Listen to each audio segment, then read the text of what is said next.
building, but also. We are Chamdes Engineering, and this is the presentation for our warehouse project.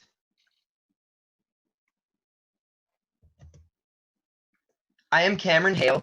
I was working on the geotechnical engineering part of the project. My name is Daniel Foster. I worked on the geotech and the hydrology portions of the project. My name is Smala Shafi, and I worked on the hydrology portion of the project. My name is Michael Albron. I worked on the structural design for the project. My name is Dylan Weimer, and I worked on transportation.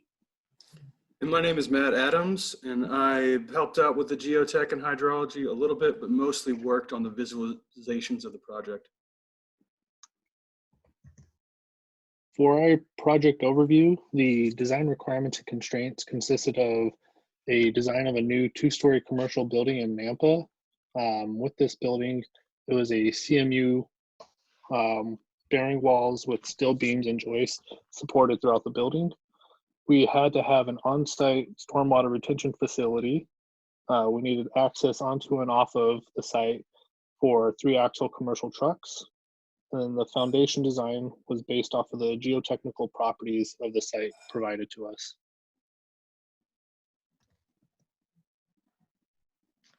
The geotechnical design overview consisted in the geotechnical engineer working with the structural engineer. The geotechnical engineer designed the subsurface exploration plan. 6 borings, as you can see here. The 4 outlying borings were 6-foot borings used for the pavement design. The 2 interior borings were 20-foot deep, used for the structural design. The structural engineer then designed the footing layout based on where the column and wall loads would be placed. The structural engineer then provided the column and wall loads to the geotechnical engineer. The geotechnical engineer designed the footing dimensions and then calculated the settlements for each footing.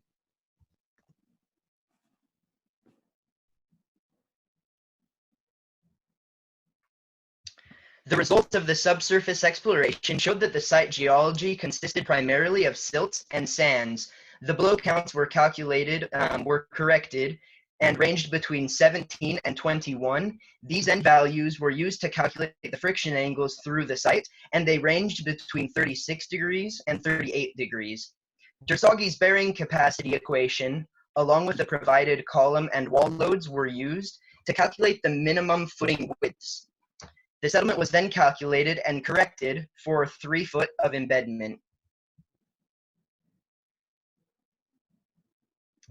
Here is the layout of the foundation. There were 7 different loads based on different locations on the building.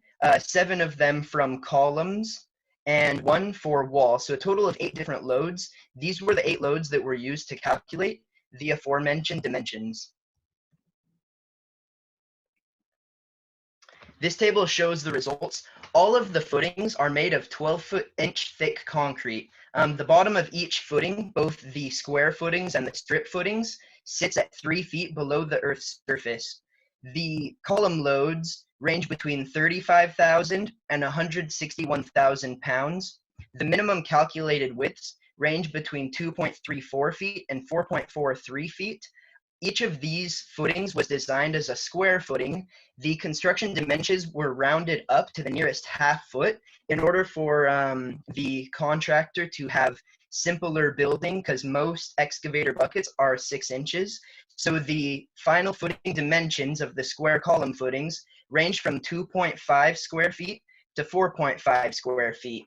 The settlement on the site was very low enough that it does not overload the constraints for the area, ranging between 0.03 feet to 0.08 feet. The wall strip footing had a load of 6,500 pounds per feet, had a minimum width of 0.89 feet. The structural engineer advised us to use a minimum of 1.5 feet for the width of the strip footing. That is generally what is used in practice, and for constructability, that is what worked best. And then the settlement for that was 0.02 feet. So the objective of the hydrology portion of the project was to design a stormwater retention facility that was capable of capturing all the runoff generated in a 100-year storm event. Since the land is almost entirely developed, almost all of the precipitation turns into runoff instead of infiltrating into the ground, and that's a problem because it would overflow the existing sewers and drainage systems. So it's important that the water go into a retention facility. So the retention facility would then discharge all of the runoff into the groundwater.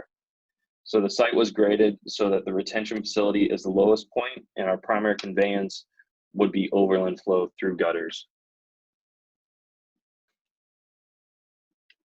The design criteria and considerations. So we were careful to follow the City of Nampa regulations as well as ACHD standards. The picture at right shows that after a storm, the retention facility may look like a pond, but within 24 hours, it will drain to just a depression with a grass landscape.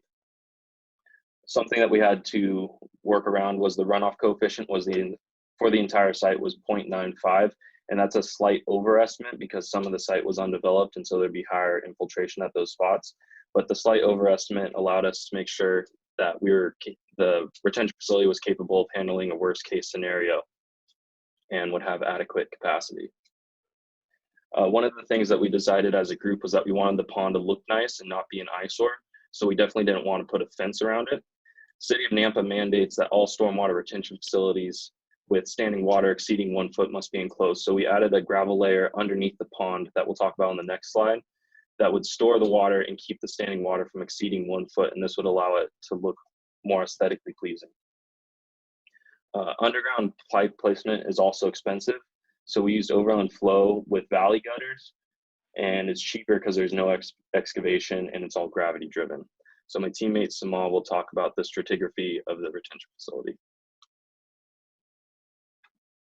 So in terms of the final products of the bioretention facility pond, so bioretention soil absorbs water easily, and it allows for rapid infiltration rates. And it's also good for the grass to grow as we utilize our landscape, and it is also aesthetically pleasing and environmentally friendly. The choker layer keeps the retention soil in place, and it also stops the water from seeping into the graded gravel layer. And then the gravel layer stores water until it can percolate into the groundwater, with the coarse aggregate allowing it to store water underneath it. And then the sand layer allows for the vertical flow of the runoff for the water table, but since the sand layer is a bit more expensive, we didn't use that bottom layer entirely, so we kind of mixed it with the native soil, and it also increased percolation rate as it decreases the footprint of the pond.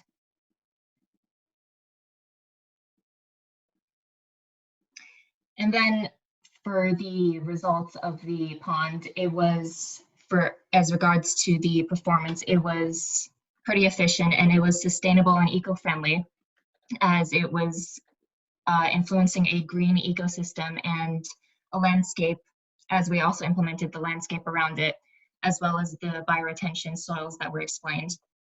And the flow was smooth with little worry about flooding due to safety wetland bench and the gutters.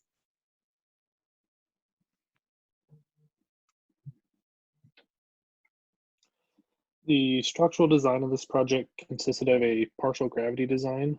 This included roof framing, floor framing, and column design. As you'll see on the following slide, for the roof and floor framing, steel W-beams and open web steel joists were utilized in order to support the roof and floor. The design criteria for this project included a roof and floor dead load of 19 pounds per square foot, a balcony dead load of 18 pounds per square foot, and a wall dead load of 124 pounds per square foot. The live loads for this project were 25 pounds per square foot for roof snow load and 250 pounds per square foot for the heavy storage load on both the floors and balconies. Due to the heavy live load that was designed for, as well as the large spans that you'll see in the following slide, the beams and joists were deeper than initially anticipated during the first 25% design phase of the project.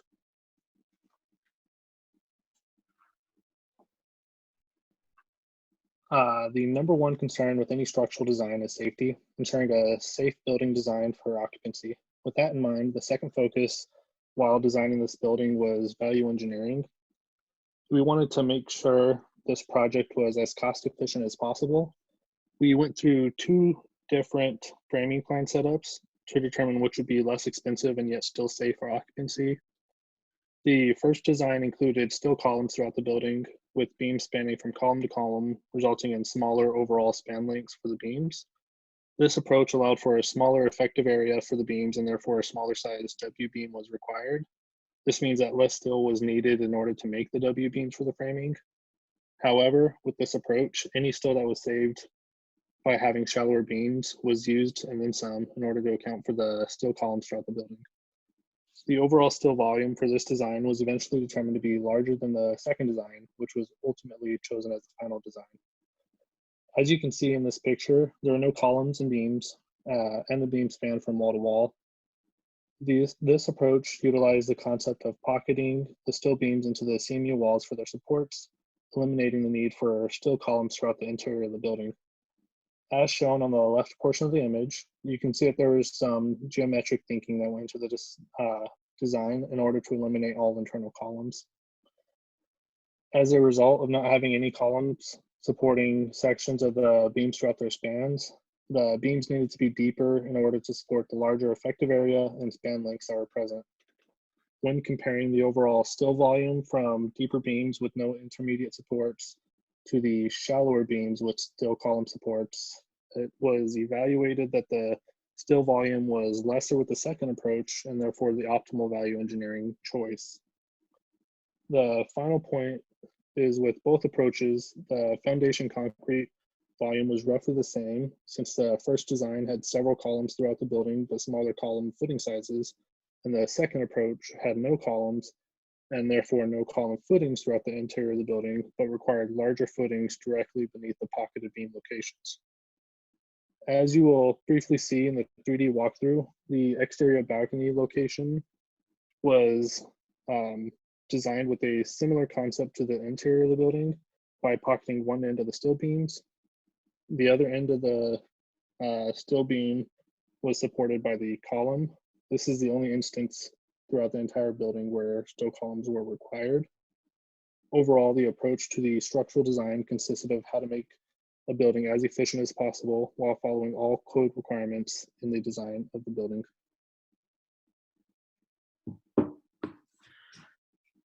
So for transportation, the layout of the site had to provide an efficient path for optimum traffic flow. It needed to have effective grading for drainage, and it had to overall follow the Nampa City guidelines. As far as pavement design, it needed to maintain its structure and strength with the heavy repetitive loading of the distribution trucks and the raw product trucks. And it needed to consist of an appropriate binder for the climate to prevent rutting or cracking. Overall, the design had to provide safety for the truck drivers, the employees, and the pedestrians coming across the site.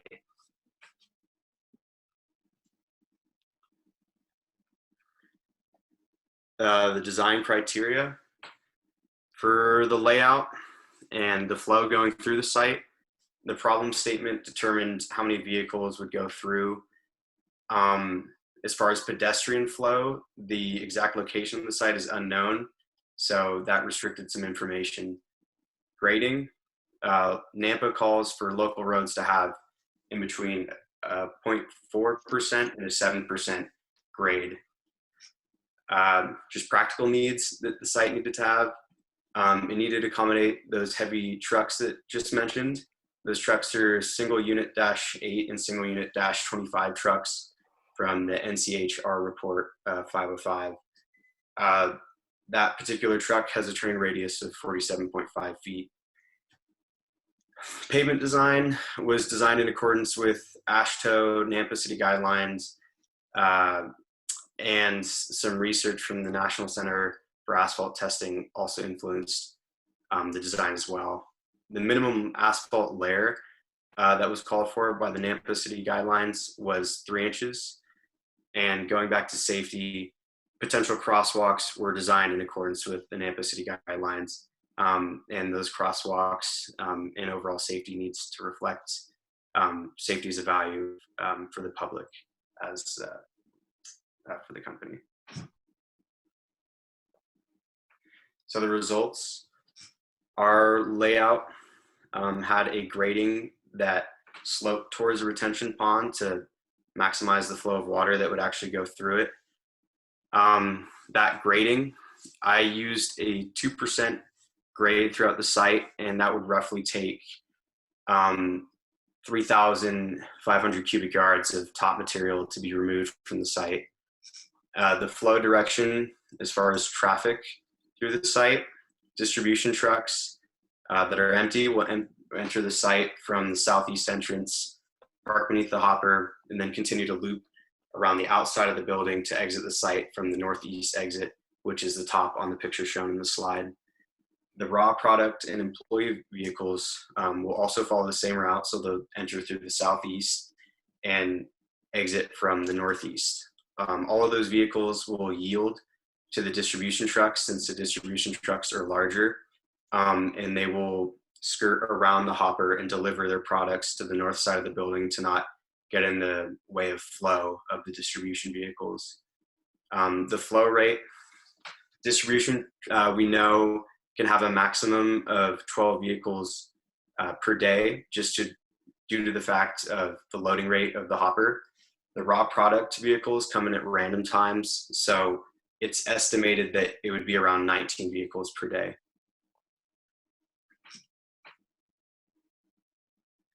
So the pavement design results, the overall structure of the pavement, it goes 6 inches of asphalt on the top layer, 6 inches of coarse graded base layer, and then 18 inches of crushed stone subbase.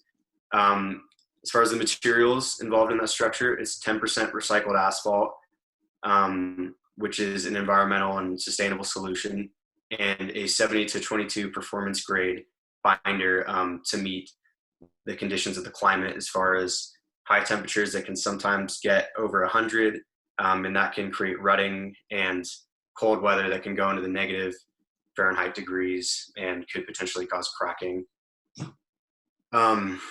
Qualities, this pavement will support roughly 6 million ESAL loads of 80 kips per year, and that should maintain for the design life, which is 30 years. The base layer has a modulus of resistance of 28,000 pounds per square foot, and the subbase has a modulus of resistance of 23,200 pounds per square inch. Excuse me, I said foot on the last one. That's also a square inch, as you can see from the slide. Safety, and as far as crosswalks and all that, the city of Nampa, their guidelines, there's a quote there that says pedestrian crosswalks shall be placed only at locations that are unusually hazardous or at locations not readily apparent as having pedestrian movement. And normally this area wouldn't probably qualify for a crosswalk. As mentioned in that point below, we bring this up again, we don't know the exact locations, so we don't know the pedestrian flow, and if a crosswalk is required, and if it needs signage or hazard lights as well. So the crosswalks are put on hold, but potential designs are potentially in the work. For the structural design, sustainable solutions, the biggest consideration was the framing material that was used. Steel is the most recyclable building material with a recycle rate of more than 90% after the end of the building's life. Wood was also another considered building material for the roof and floor framing. It is a renewable and therefore renewable resource, and therefore typically viewed as the better choice. However, at the end of the building's life cycle for wood-framed buildings, the wood typically gets placed in a dump or incinerated. This results in carbon dioxide being returned to the atmosphere, whereas steel simply gets recycled. Based on this, it was determined to use steel since it is the long-term sustainable choice. And then for the hydrology sustainable solutions, so there were a couple of options we could have went with, but one of the best ones was to use replenishable aquifers, as they filtered through the pavement quite smoothly. And another one that we went with was porous pavement, as it reduces flash flooding in the pond. For pavement, sustainable solutions, we talked about using reclaimed asphalt pavement, also known as RAP. RAP comes from when a road gets repaved, the aggregate and asphalt on the top layer of the road gets stripped off and it gets ground up. And normally it would just go to a landfill, but what you can do is you can grind it back into an aggregate and reuse it. You burn off all of the asphalt and you reuse those aggregates instead of wasting them. And so it's a sustainable solution, because every time a road gets repaved, you get reclaimed asphalt pavement, or you get the aggregate and you can use it for reclaimed asphalt pavement.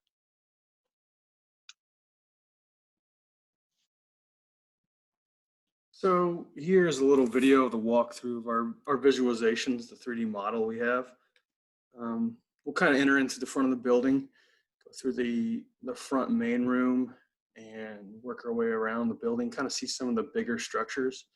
So you can see some of the structural steel design that Michael put in. And you can kind of see as we go up the stairs and through the building, the second floor of that little loft with the railing. And then we'll move up to the third floor, away from that mid floor, and you'll see the top large room that was designed. And as there, we'll go down this hoistway that was designed with the little safety railing, and then back down to this first floor. You can still see some of the steel structure. And then it'll pause for a second and we'll move outside. Kind of just get a brief overview of the site. You can kind of see the whole building, and you can see the truck getting loaded right there. And then there's the retention facility. And you can see we are able to show some of those layers for the retention facility too as well. And then just a general overview of the site, entrance and exit ways. And so most of the visualization came from Revit, because it allows for an extreme amount of flexibility for me to change a bunch as people added and took away different design elements. It also allowed me to render these images that seem to work a lot better than CAD files. And as most of the images in this presentation came from those renderings.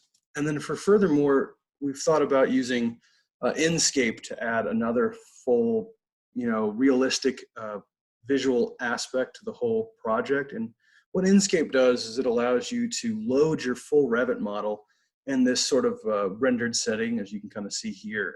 And it allows for you to put somebody in virtual reality and walk them through your site. The nice thing about Inkscape over some of the other products is that it allows you to be linked to your building as they walk through the site. So they can walk through it, and then you can take walls away like I've done here, and they can see some of the other structure. Maybe not so they don't have to walk through the whole thing, or if you wanted to take away some of the elements so you could see the steel framing and how it links to the foundation. You'd also be able to walk people around to the back of the site and down, so you could actually see a 3D view of the reservoir in the back, the drainage pond. And you could actually walk down and see the layers, which would be something that'd be very interesting.